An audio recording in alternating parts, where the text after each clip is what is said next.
Muito bom. Mãos amigas entrou.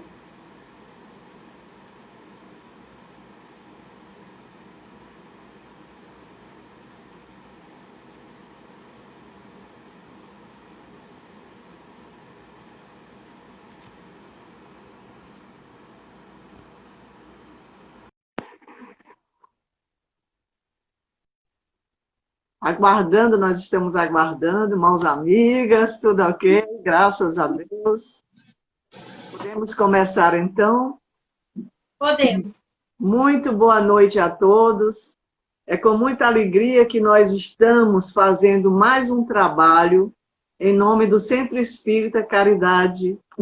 Desculpa, é o centro que eu me relaciono. Nós estamos fazendo esse trabalho em nome do Centro Espírita Nosso Lar. E é com muita alegria que o fazemos. E a nossa reflexão de hoje será sobre obsessão, doença da alma. Certo? Então, nós vamos, antes de iniciarmos a nossa fala, da palestra, nós vamos ler um pequeno trecho do livro Pão Nosso, ditado por Emmanuel e psicografia de Chico Xavier, intitulado Antes de Servir. Nós vamos ler só um trecho, um pequeno pedaço da mensagem. Bem como o Filho do Homem não veio para ser servido, mas para servir. Palavra de Jesus está em Mateus, capítulo 20, versículo 28. Em companhia do espírito de serviço, estaremos sempre bem guardados. A criação inteira nos reafirma esta verdade com clareza absoluta. Dos reinos inferiores às mais altas esferas, todas as coisas servem a seu tempo. A lei do trabalho, com a divisão e a especialização nas tarefas, prepondera nos mais humildes elementos, nos variados setores da natureza. Essa árvore curará enfermidades, aquela outra produzirá frutos. Há pedras que contribuem na construção do lar. Outras existem calçando os caminhos. O Pai forneceu ao Filho Homem a casa planetária, onde cada objeto se encontra no lugar próprio, aguardando somente o esforço digno e a palavra de ordem para ensinar à criatura a arte de servir. Meus irmãos, com essa breve reflexão, através da mensagem de Emmanuel, nós vamos fazer uma prece para que possamos, então, dar início à nossa tarefa. E nós vamos elevar o nosso pensamento a Deus, a Jesus, nosso Pai, nosso irmão, a Maria de Nazaré, o mentor espiritual dessa atividade, rogando que nos deem a assistência necessárias, acolhendo o nosso coração, nossos corações, agradecidos por mais uma vez estarmos irmanados em virtude ou pelo enlaçamento do Evangelho de Jesus através da doutrina espírita. Que Jesus nos permita e nos autorize que esse trabalho se dê por iniciado. Então, nós vamos refletir hoje sobre o tema obsessão, doença da alma.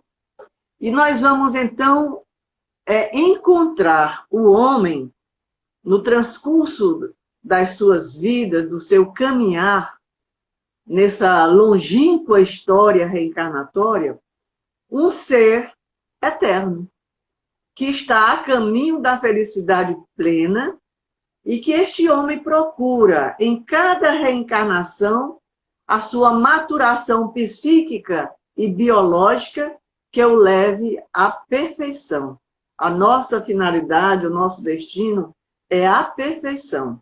Então, que o homem sempre procura por isso.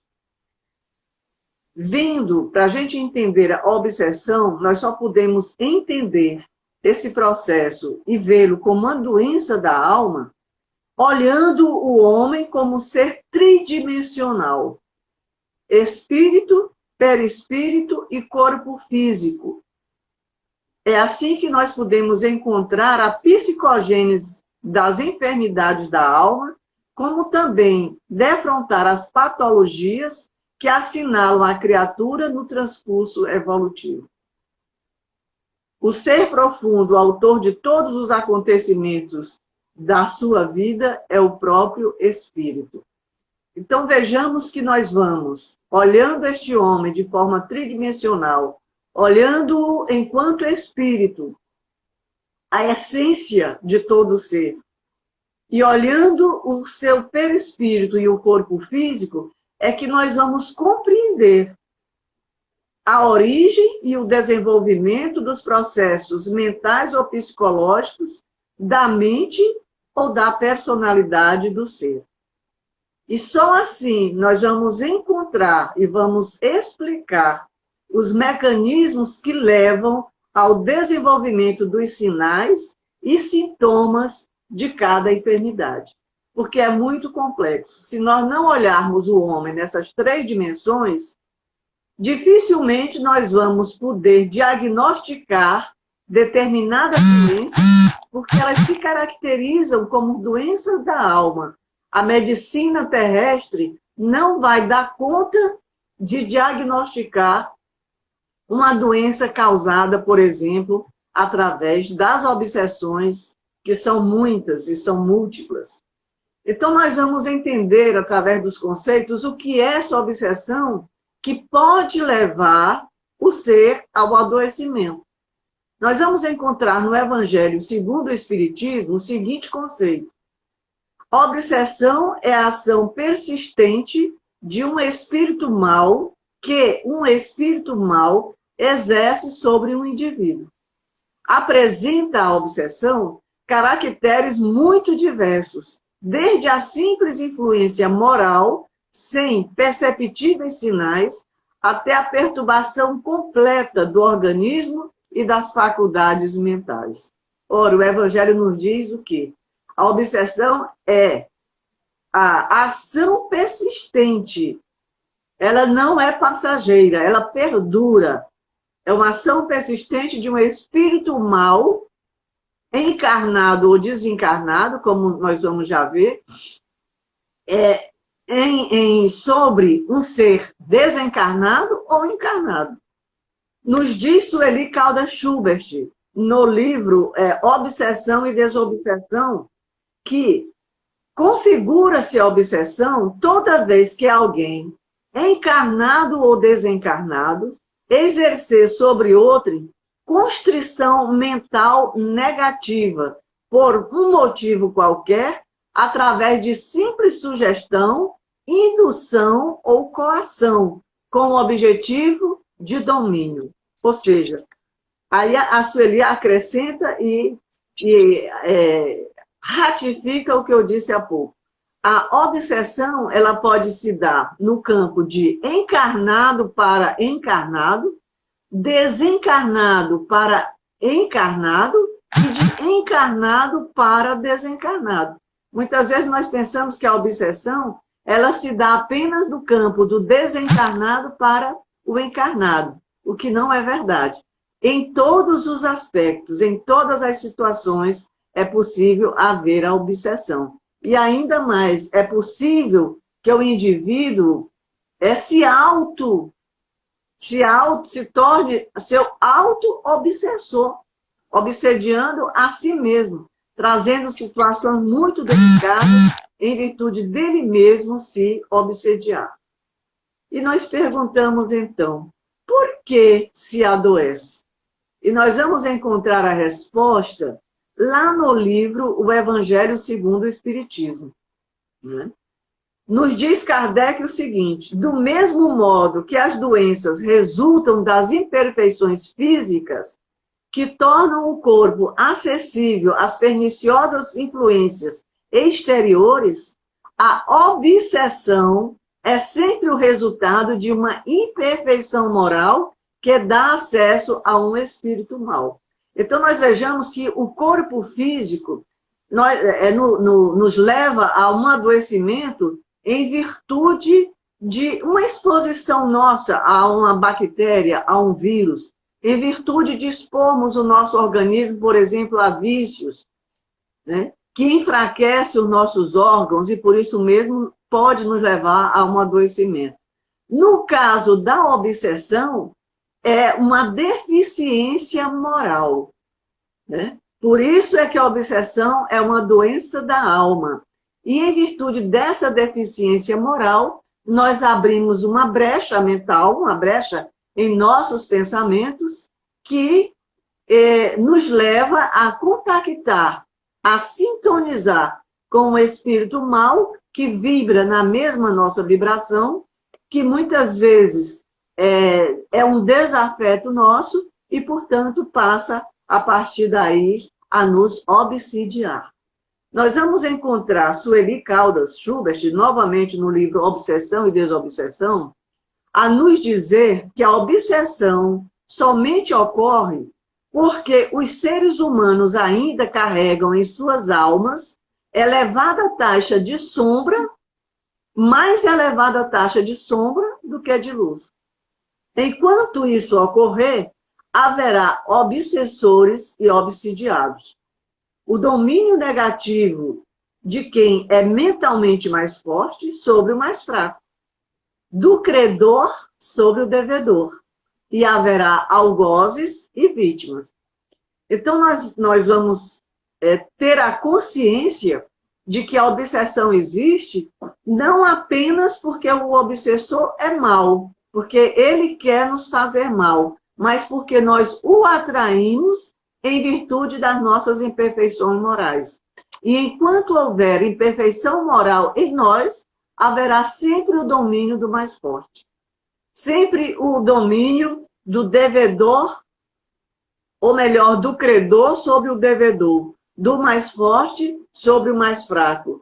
E sempre haverá vítimas e haverá algozes. Uma hora nós somos vítimas, mas se somos vítimas hoje, possivelmente fomos algozes em encarnações anteriores, ou na anterior, ou ainda mais para trás.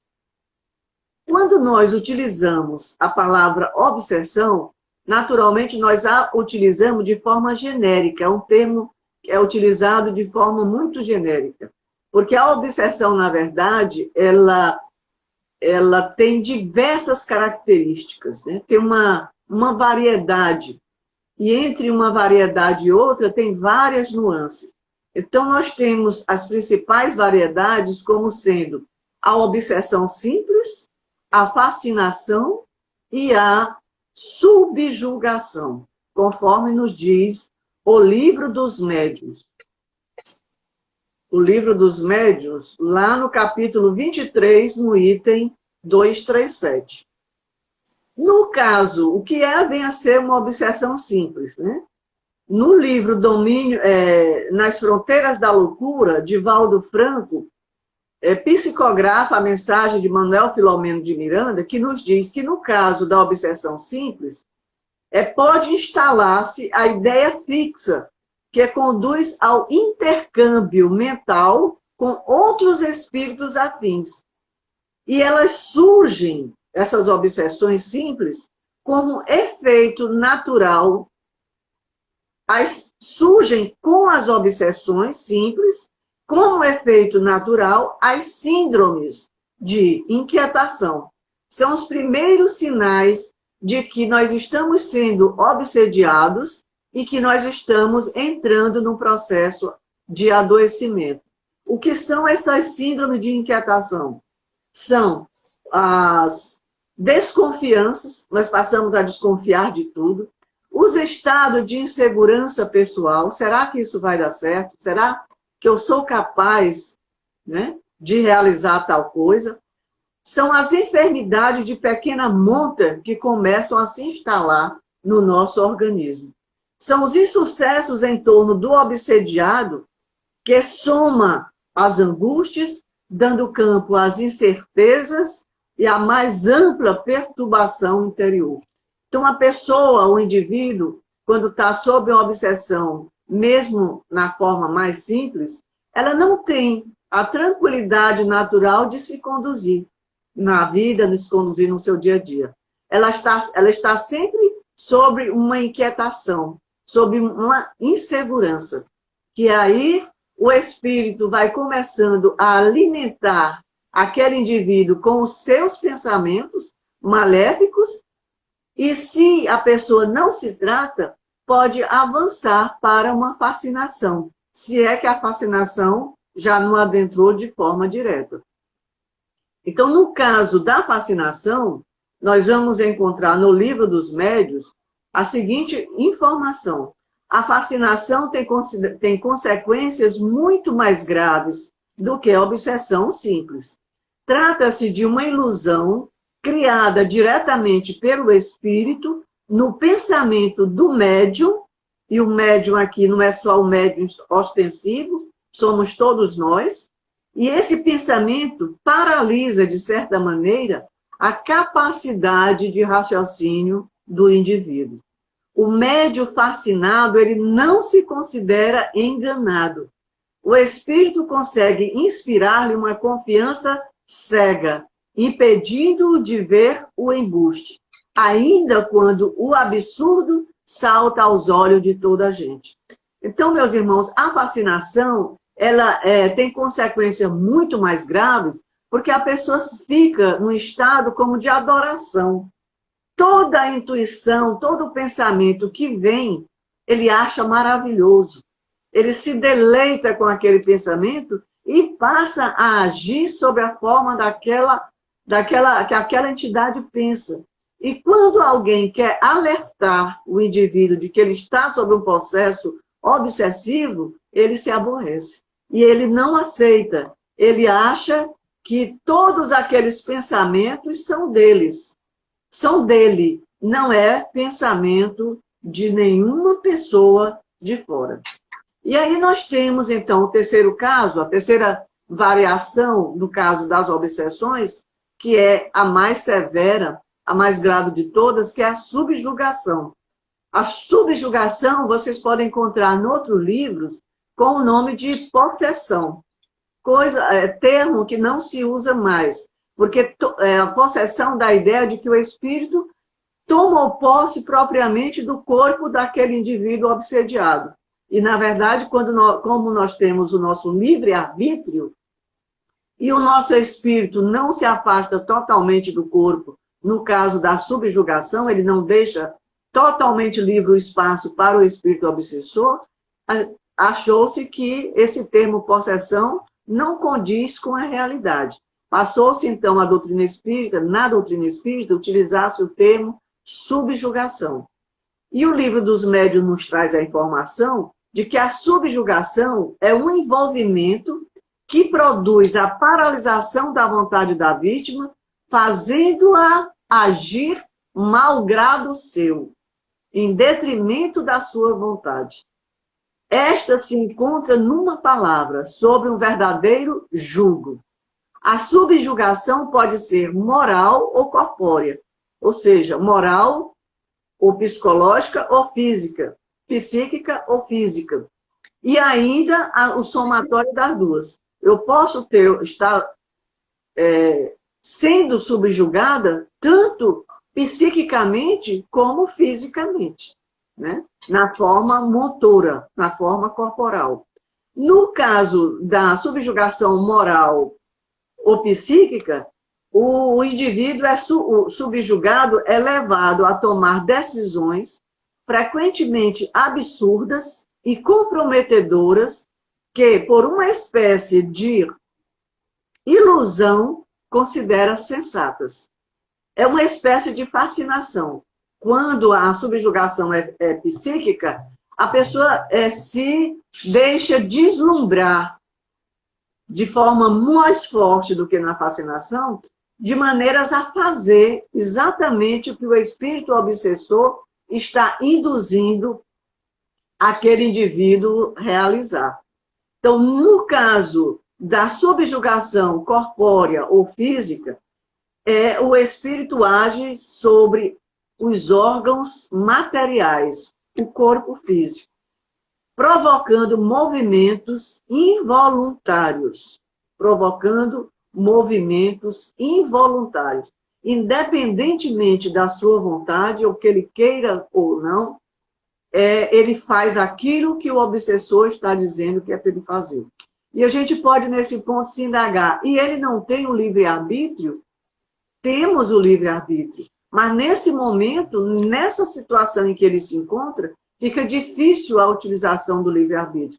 Ele deveria ter utilizado o livre-arbítrio para mudar a sua casa mental lá no início da obsessão simples ou até na fascinação. Aqui na subjugação é muito difícil o indivíduo sair desse processo sem a ajuda de outros componentes. No livro dos médiuns, nós vamos encontrar um caso muito interessante.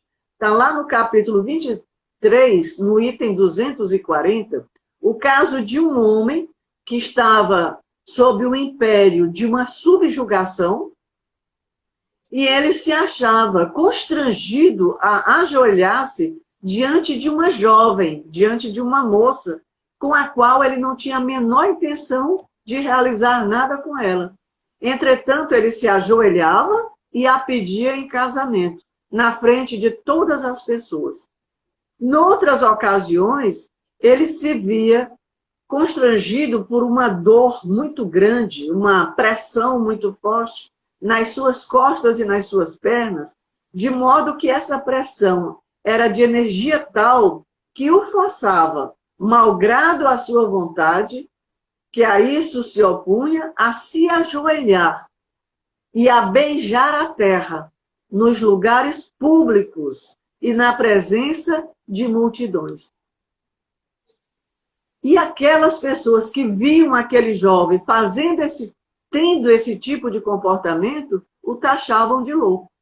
Mas o livro dos médiuns nos diz que ele apenas tinha obsessão com as características da subjugação. Muitas pessoas que passam por processos obsessivos são até internados em clínicas psiquiátricas como loucos, tomando tratamento de choques e por aí afora, medicações fortes, quando não seria, na verdade, o tratamento mais adequado. Isso ocorre porque a medicina despreza ou não vê ou não analisa o homem, o ser, como um ser tridimensional. Espírito, perispírito e corpo. Só nos observando desta forma é que nós vamos poder identificar essas doenças da alma. Emmanuel nos fala, no livro Leis de Amor, das brechas psíquicas. Ele diz que, compreendendo-se que cada um de nós possui pontos vulneráveis no estado evolutivo deficitário que ainda nos encontramos, toda vez que o mal se associe a essa ou aquela ideia, teremos o mal de volta a nós mesmos, agravando-se doenças e fraquezas, obsessões e paixões.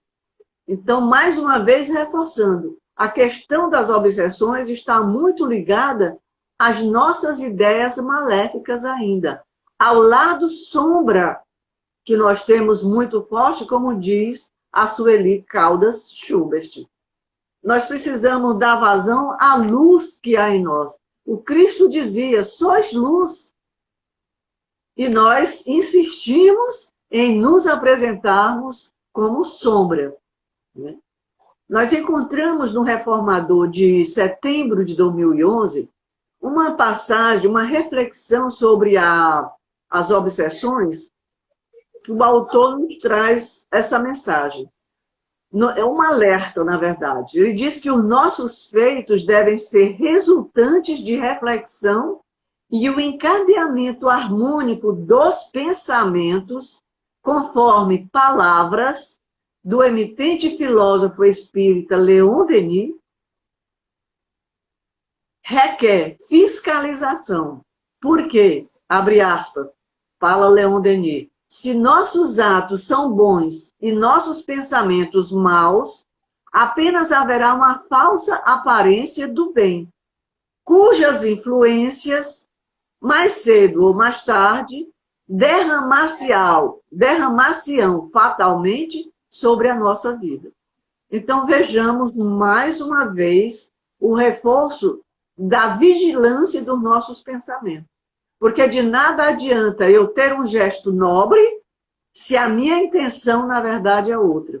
O que Leon Denis está nos dizendo é, preste atenção, é necessário ter coerência entre o pensar, o falar e o agir. Só assim a nossa ação será aproveitada 100%. E Bezerra de Menezes intensifica de forma muito interessante a nossa responsabilidade sobre o processo obsessivo que cada um de nós pode passar. Bezerra nos diz, acrescentaremos que a responsabilidade permanecerá com o próprio obsidiado.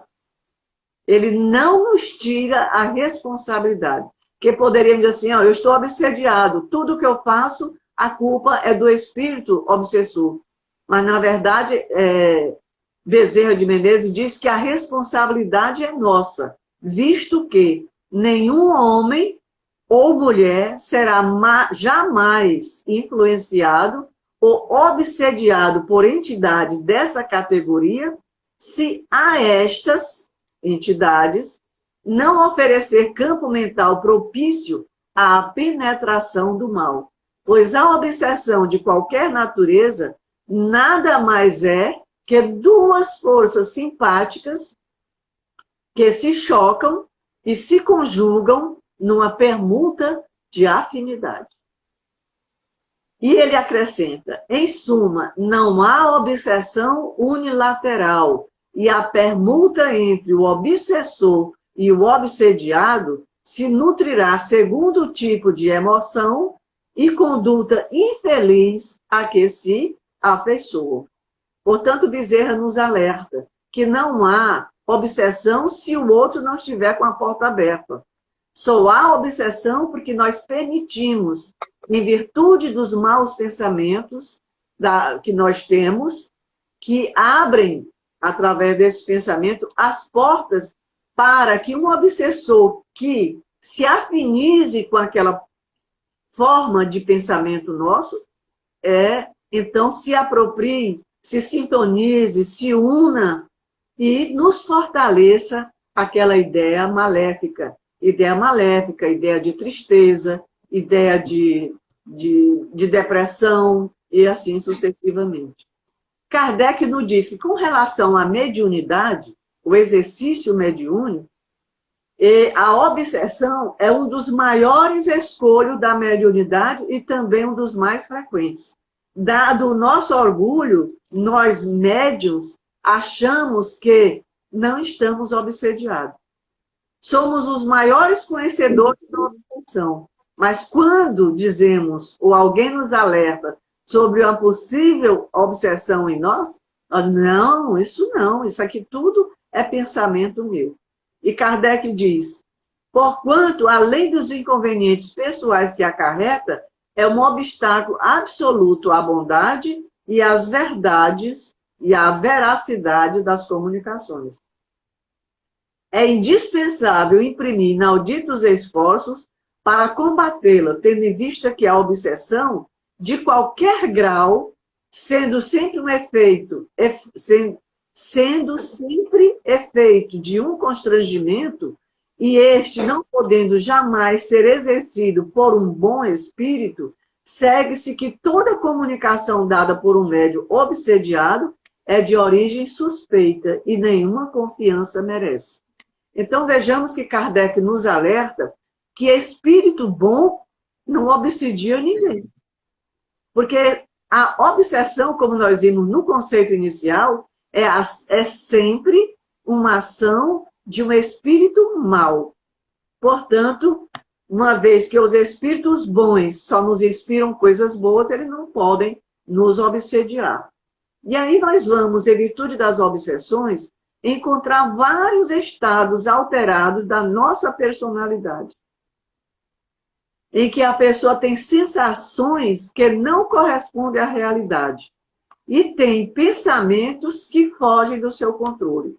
Por mais que tentem colocar o pensamento na direção correta ou noutra direção, ele já se deixou levar por tanto tempo que fica difícil.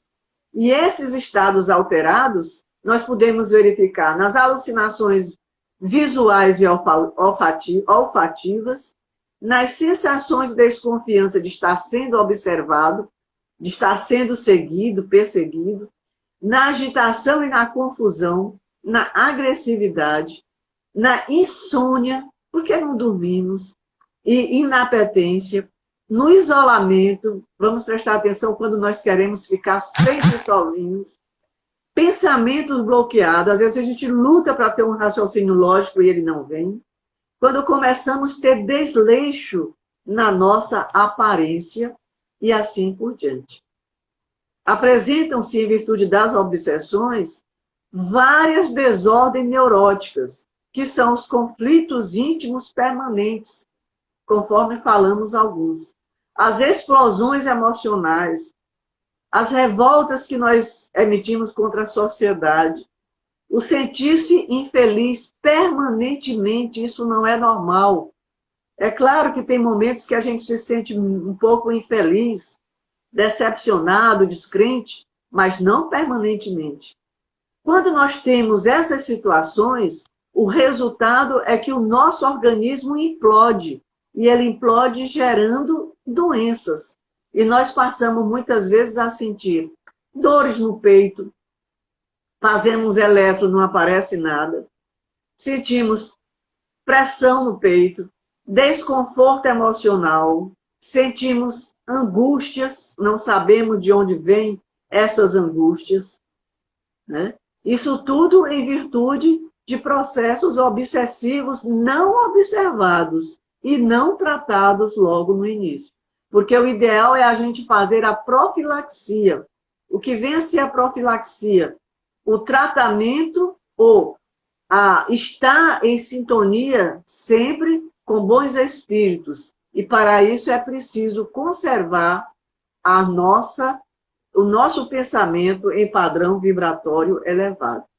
É muito comum nós termos traumas, né? Passarmos por traumas violentos, perda de entes queridos, perda de bens materiais de alta monta, etc. Então, quando nós passamos por essas perdas e não tratamos, isso se torna complicado, né? Nós interiorizamos esses processos todos, processos psíquico-emocionais, e não os resolvemos, botamos para debaixo de um tapete, eles podem se tornar agentes ativos e fazerem surgir o fenômeno da autoobsessão, né? Ninguém está me obsediando, mas eu não saio, eu não resolvo aquela situação que me angustiou. Coloco isso para debaixo do tapete e não resolvo. Mas eu não esqueço, ela fica ali, acumulada no meu inconsciente, me oprimindo o tempo todo.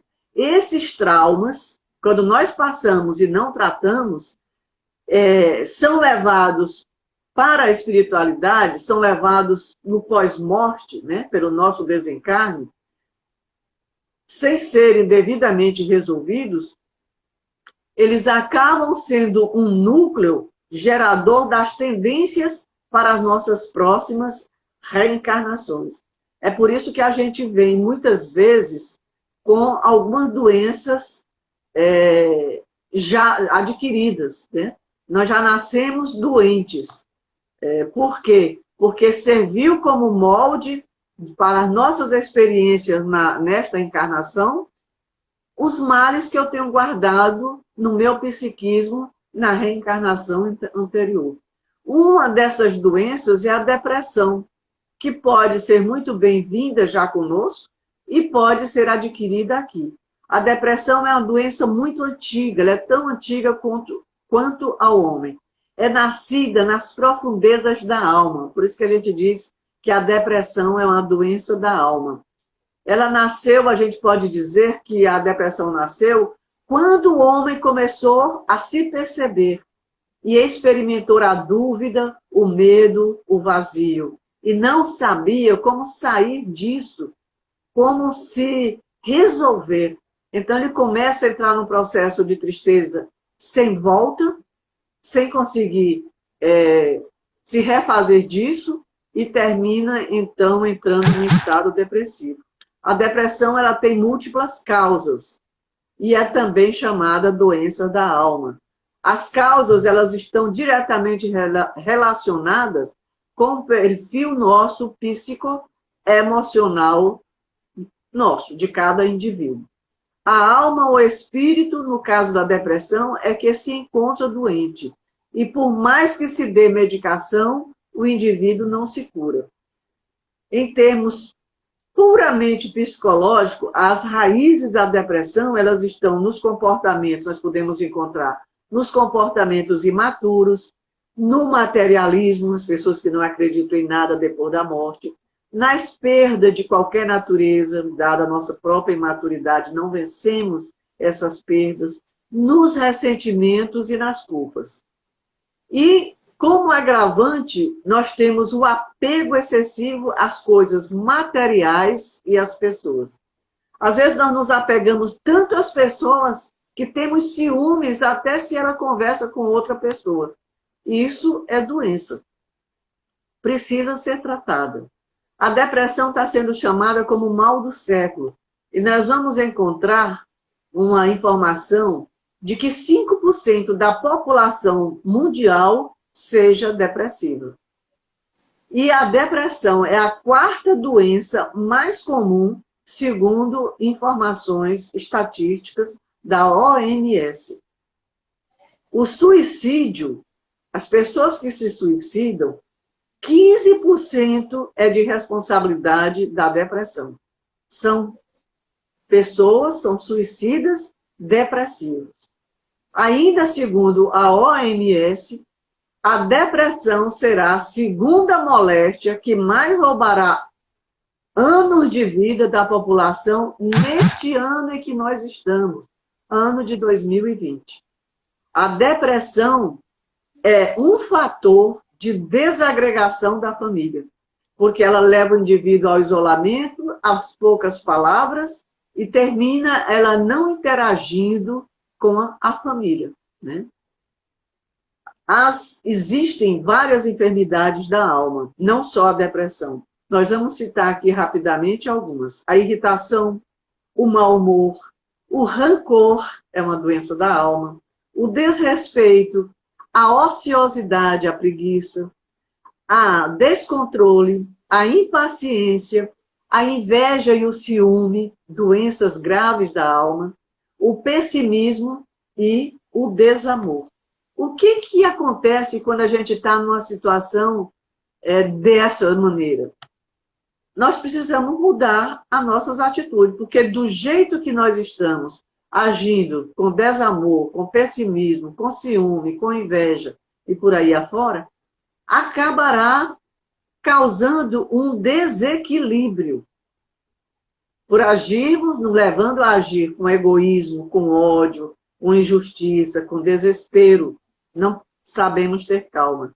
E esse desequilíbrio, por essa forma de nós agirmos, leva o indivíduo a um desequilíbrio perispiritual, que, consequentemente, levará a um desequilíbrio físico do nosso corpo, naturalmente, e nos levando a adoecimentos, às vezes muito graves. Quando nós chegamos nessa situação, nós estamos no fundo do poço. É preciso reverter a situação. É preciso a mudança de atitude. É preciso utilizar de forma correta o livre-arbítrio e buscarmos, então, o equilíbrio através da serenidade, do exercício da justiça e, principalmente, do exercício da fé. É muito importante que tenhamos fé nesse momento. Isso nos levará a um aprendizado e, consequentemente, à nossa cura e, naturalmente, a um progresso espiritual. Qual é o tratamento que nós podemos aprender para essas doenças da alma? Né? São medicamentos que a medicina tradicional não apresenta. São medicamentos para o espírito. São medicamentos que nós colhemos no magnetismo sublimado dos benfeitores espirituais. O passe, a oração, o uso da água fluidificada e, com certeza, esse seguinte nós não podemos renunciar, que é a instalação, para quem não tem, do Evangelho no lar. A depressão, por exemplo, ela é um fator, um desagregador familiar. O Evangelho no lar vem fazer esse retorno, essa agregação, essa união novamente. E Emmanuel, lá no livro Leis de Amor, ele diz que por intermédio dessas ações de passe, de oração, de água fluidificada, de assistir à palestra no centro, do Evangelho no lar, os benfeitores e amigos desencarnados nos reequilibram as forças através da inspiração elevada, apaziguando-nos os pensamentos, ou se valem de recursos mediúnicos esparsos no ambiente, a fim de nos propiciarem socorro à alma aflita ou às energias exaustas. Então, nesses casos da doença da alma, nós não vamos encontrar remédio na medicina tradicional. E o melhor tratamento, entretanto, nós temos corriqueiramente esses que nós falamos e que as casas espíritas estão prontas para nos oferecer.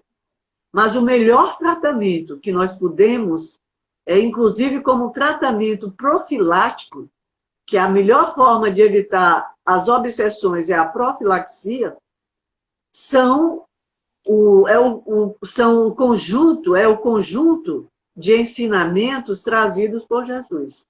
Essa é a melhor profilaxia para as doenças da alma. O que Jesus Eu não estou ouvindo mais, Eila. E agora o que eu vou fazer? Vou continuar, que eu estou encerrando. As outras... Alguém pode falar se você está conseguindo ouvir? Ou se é só o meu som que está ruim? Vocês estão ouvindo?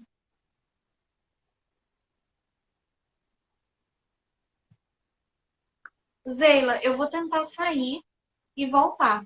Espera só um minutinho. Nós já estamos encerrando.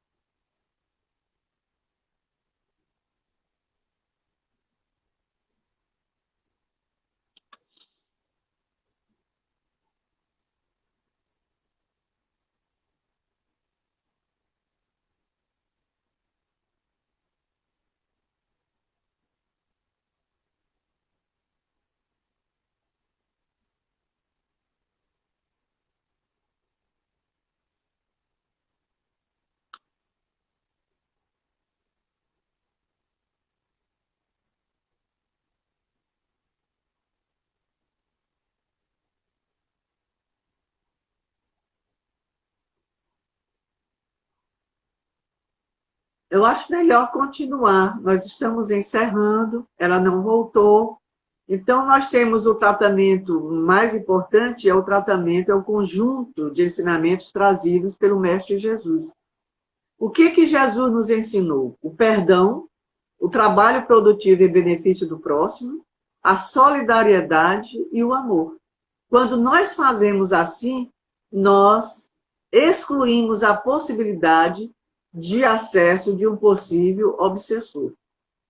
Então, nós vamos concluir fazendo uma reflexão sobre o artigo sobre a obsessão contido no Reformador. Nos diz o autor do artigo que urge assim que saibamos desenvolver ingentes empenhos na aquisição de renúncias e reformas pessoais para o engrandecimento da prática da mediunidade, sustentados por fé inquebrantável permanecendo em condições vibratórias satisfatórias, mentais e físicas, não apenas no momento em que tenhamos de utilizar as faculdades mediúnicas no intercâmbio com o invisível, mas ao nos aproximarmos do Criador pela prece sincera e disposição íntima, permanente de preservar pensamentos e obras, ajustando-os às realidades ensinadas por Jesus. Então, ele nos traz a realidade de que nós somos médiuns 24 horas por dia. Então, nós não vamos querer ter um bom comportamento ou bons pensamentos apenas no momento do trabalho mediúnico, apenas quando nós sentimos a aproximação de um espírito maléfico. Nós devemos ter bons pensamentos, fazer o exercício dessa prática de mudança de atitudes diuturnamente. Diuturnamente. Com essa reflexão, nós encerramos o conteúdo do que nós tínhamos para tratar sobre o tema obsessão, doença da alma. Todos nós temos doenças, trazemos, dificilmente alguém aqui no planeta Terra não traz em si essas enfermidades da alma. Né? Por isso é que nós dizemos que na Terra não existe doenças, existem doentes. A gente vem aqui para se curar e trazemos para nos curarmos e trazemos no nosso bojo muitas doenças em virtude das nossas atitudes pretéritas. Meus irmãos, nós vamos encerrar agradecendo a presença de todos e fazendo uma pequena prece. Vamos elevar nosso pensamento a Deus, nosso Pai. Aquele que quiser pode fechar os olhos. Vamos elevar o nosso pensamento a Deus, nosso Pai, ao nosso amado Mestre Jesus, e vamos agradecer por esse momento de estudo tão importante para as nossas vidas e te rogando, Mestre Jesus, sê conosco, agora e sempre. Que assim seja, graças a Deus. Vamos então